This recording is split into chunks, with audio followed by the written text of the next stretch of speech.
শুভ সকাল। আজ আমাদের ঝাড়খণ্ড রোড ট্রিপের তৃতীয় দিন। গত দুদিন ধরে আমরা সাক্ষী হয়েছি পাত্রাতুর সেই সর্পিল পাহাড়ি পথ, পাইন বন, নেতারহাটের নাশপাতি বাগান আর ম্যাগনোলিয়া সান পয়েন্টের শেষ বিকালের সেই বিষণ্ণ অথচ মায়াবী সূর্যাস্তের। নেতারহাটের এই নিস্তব্ধতা যেন এক প্রাচীন কবিতার মতো, যা কেবল অনুভব করা যায়। ভোরের আলো যখন পাইন বনের ফাঁক দিয়ে চুইয়ে পড়ছে, আমাদের এই লাল ব্রেজা যেন এক রক্তিম পলাশ ফুলের মতো পাহাড়ি ধূসর পথ রাঙিয়ে দিতে প্রস্তুত। আজ আমরা পাহাড়ের মায়া কাটিয়ে ধীরে ধীরে নেমে যাব অরণ্যের গভীরে, যেখানে আদিম নৈশব্দ আর গুণগন্ধ রয়েছে আমাদের অপেক্ষায়। দিনের শুরুতেই আমরা চলে এলাম কোয়েল ভিউ পয়েন্টে। নেতারহাটের রাজকীয় এক নির্জনতা হলো এই কোয়েল ভিউ পয়েন্ট। নেতারহাটের সকাল মানেই এক অদ্ভুত লুকোচুরি। আমরা যখন কোয়েল ভিউ পয়েন্টে পৌঁছালাম, পাহাড় তখন সাদা কুয়াশার চাদর মুড়ি দিয়ে গভীর ঘুমে মগ্ন। বুদ্ধদেব গুহ লিখেছিলেন, কোয়েল নদীর কাছে গেলে তার কুলকুল শব্দে মনটা ভিজে যায়। কিন্তু আজ কোয়েল যেন এক অভিমানী প্রেমিকা, কুয়াশার অবগুণ্ঠনে নিজেকে লুকিয়ে রেখেছে আমাদের কাছ থেকে। আমাদের সামনে এই সর্পিল সিঁড়ি, যা নিচে নেমে গেছে অরণ্যের গভীরে। সিঁড়ি বেয়ে উঠতে উঠতে মনে হচ্ছিল আমরা যেন এক মেঘের প্রাসাদে প্রবেশ করছি। নদী চোখে দেখা যাচ্ছে না ঠিকই, কিন্তু তার অস্তিত্ব অনুভব করা যাচ্ছে পাইন বনের সেই সনসন শব্দে। চারদিকে দীর্ঘকায় পাইন আর ইউক্যালিপটাসের সারি, ঠিক যেন কোনো এক দক্ষ প্রহরীর মতো এই উপত্যকাকে আগলে রেখেছে। এখানে একটি সুন্দর পার্ক আর সাজানো পার্কিং এলাকা আছে, যেখানে আমাদের লাল ব্রেজা যেন কুয়াশার মাঝে এক উজ্জ্বল ধ্রুবতারা। নদীকে না দেখার এই না পাওয়াটাও এক পরম প্রাপ্তি, কারণ আজ আমরা নদীকে চোখ দিয়ে নয়, বরং হৃদয়ের কান দিয়ে শুনলাম। অরণ্যের এই ভিজে সোদা গন্ধ আর কুয়াশার এই অস্পষ্টতা যেন আমাদের কানে কানে বলে গেল, সবকিছু সোজাসুজি দেখার চেয়ে কিছু রহস্য অধরা থাকাই বোধহয় বেশি সুন্দর। কোয়েল ভিউ পয়েন্টের সেই অধরা নদী আর কুয়াশার মাখা মাখিয়ে আমরা এখন এগিয়ে চলেছি অরণ্যের আরো গভীরে। পাহাড়ের এই নির্জন বাঁকে বাঁকে লুকিয়ে থাকে কত না বলা কথা। বাইরে ভিজে পাইন বনের সেই আদিম সোদা গন্ধ, আর গাড়ির ভেতর আমাদের এই ছোট্ট নিভৃত পৃথিবী। বুদ্ধদেব গুহর উপন্যাসের সেই ঋজু অরণ্যের মতো আমাদের এই সফরটাও যেন এক মায়াবী অভিসার। পাহাড়ের মেঘবালিকা আমাদের বিদায় জানাচ্ছে ঠিকই, কিন্তু সামনের কোনো এক বাঁকেই আপার ঘাগড়ি তার নূপুরের শব্দে আমাদের স্বাগত জানাতে উন্মুখ হয়ে আছে। নেতারহাটের মায়াবী সূর্যোদয় আর পাইন বনের স্নিগ্ধতা পেছনে ফেলে আমাদের আজকের গন্তব্য হলো বেতলা ফরেস্ট। পাহাড় থেকে নামার সময় রাস্তার বাঁকে বাঁকে লুকিয়ে রয়েছে রোমাঞ্চ। কিছু দূর এগোতেই কানে এলো জলের কলতান, আর আমরা এসে পৌঁছালাম মিরচায়া জলপ্রপাতের সামনে। পাহাড়ের বুক চিরে বয়ে আসা এই ঝর্ণাটি যেন প্রকৃতির এক গোপন রত্ন। রাস্তার একদম পাশেই হওয়ায় ক্লান্তি মেটাতে এর চেয়ে ভালো জায়গা আর হয় না। মিরচায়া জলপ্রপাতের শীতল জলের ঝাপটা আমাদের ক্লান্তিকে যেন এক নিমেষে ধুয়ে দিল। কিন্তু আমাদের আসল রোমাঞ্চ তো সবে শুরু। নেতারহাটের ওই মায়াবী উচ্চতা থেকে নেমে আমরা এখন এগোচ্ছি পালামং টাইগার রিজার্ভের গভীরে।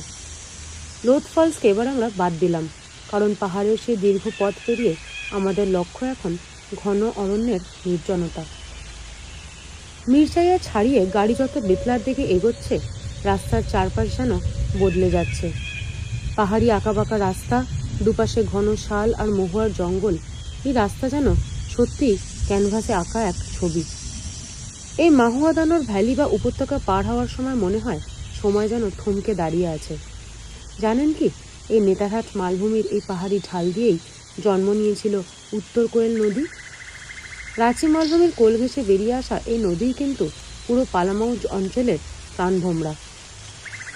রাস্তার মাঝে মাঝেই কালভার্টের নিচ দিয়ে বয়ে চলা ছোট ছোট পাহাড়ি ঝোড়াগুলি আদতে এই কোয়েল নদীরই কোনো না কোনো শাখা। বেতলায় পৌঁছানোর আগে এই কোয়েল নদী আমাদের সঙ্গী হয়ে থাকে দীর্ঘক্ষণ। পাথুরে খাতের ওপর দিয়ে বয়ে চলা সেই কাঁচের মতো স্বচ্ছ জল দেখলে যে কারোরই গাড়ি থামিয়ে একটু নামতে ইচ্ছা করবে। অবশেষে দূরে দেখা গেল সেই কাঙ্ক্ষিত তোরণ, আর আমরা এসে পৌঁছালাম পালামৌ জেলার এই আদিম অরণ্যের হৃৎপিণ্ডে।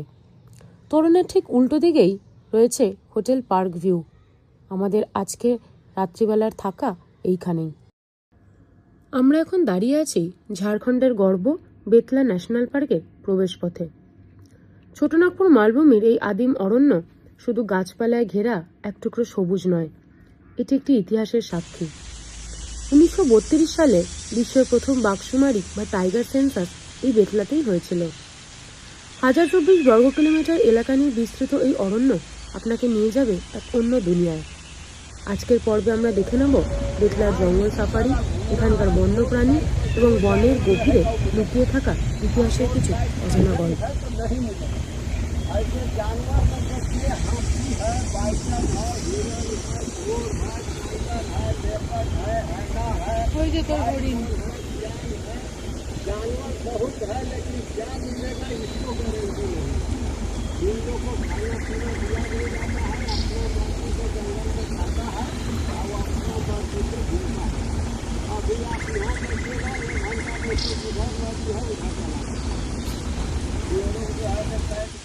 বেতলা সাফারি করার প্রধান দুটো উপায় আছে, জিপ এবং এলিফ্যান্ট সাফারি।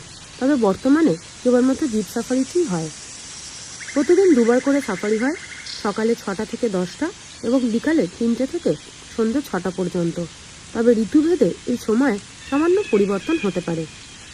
সাধারণত একটি জিপে শেয়ারে 6 জন করে বসা যায়। জিপ ভাড়া, গাইড ফি এবং এন্ট্রি ফি মিলিয়ে মোটামুটি 3000 থেকে 3500 টাকার মতো খরচ পড়ে। খরচটা কিন্তু জনপ্রতি নয়, পুরো জিপের জন্য। তাই চাইলে কেউ একসাথে জিপটি শেয়ার করেও নিতে পারেন। আপনি অনলাইনে palamau-tiger-reserve.in ওয়েবসাইট থেকে আগেভাগে বুকিংও করতে পারেন, অথবা সরাসরি বেতলা কাউন্টারে গিয়েও অফলাইনে টিকিট কাটতে পারেন। তবে সিজনের সময় বা ছুটির দিনে অনলাইনে বুকিং করে রাখাই বুদ্ধিমানের কাজ। বেতলার নামের পেছনেই কিন্তু লুকিয়ে আছে এখানকার প্রধান 5টি প্রাণীর নাম। B for bison, E for elephant, T for tiger, L for leopard and A for axis অর্থাৎ চিত্রল হরিণ। সাফারির পথে আপনি পালে পালে হরিণ এবং বিশাল আকার সব লঙ্গুর দেখতে পাবেনই পাবেন। যদি ভাগ্য সহায় থাকে তবে উত্তর কোয়েল নদীর ধারে জল খেতে আসা বুনো হাতির পালের দেখাও মিলতে পারে। এটি একটি টাইগার রিজার্ভ, তাই বাঘের দেখা পাওয়া ভাগ্যের ব্যাপার হলেও বাঘের গর্জন শোনা বা পায়ের ছাপ দেখা কিন্তু এই বনের খুব সাধারণ ঘটনা। শাল, বাঁশ আর মহুয়া গাছের এই ঘন জঙ্গল পাখিদেরও স্বর্গরাজ্য। এখানে প্রায় 174 প্রজাতির পাখির দেখা মেলে। বেতলার আকর্ষণ তবে শুধু পশু পাখিতেই সীমাবদ্ধ নয়। এই বনের গভীরে লুকিয়ে আছে চেরো রাজবংশের স্মৃতিবিজড়িত ঐতিহাসিক পালামৌ কেল্লা। রাজা বেনিনী রায় এবং প্রতাপ রায়ের তৈরি এই প্রাচীন ধ্বংসাবশেষ আজও মাথা উঁচু করে দাঁড়িয়ে আছে। জঙ্গলের নিস্তব্ধতার মধ্যে এই পুরনো কেল্লার দেওয়ালগুলি যেন ইতিহাসের কোনো এক প্রাচীন আখ্যান শোনায়। সাফারির পথেই আপনি দূর থেকে এই দুর্গের চূড়া দেখতে পাবেন।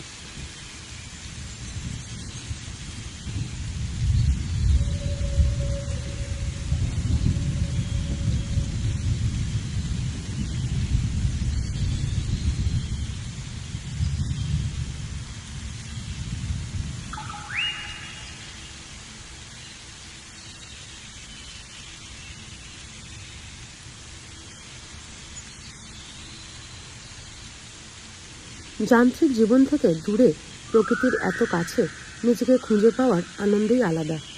আপনি যদি রোমাঞ্চ ভালোবাসেন তবে বেতলা আপনার লিস্টে অবশ্যই থাকা উচিত।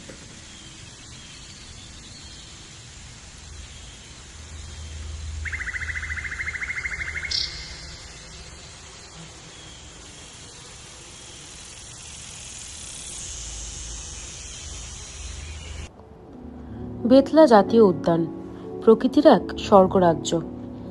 জঙ্গল জিপ সাফারির জন্য সবচেয়ে কাছে হলো পার্ক ভিউ হোটেল। তবে জঙ্গলকে আরও কাছ থেকে উপভোগ করার জন্য আপনি ট্রি হাউসও বেছে নিতে পারেন।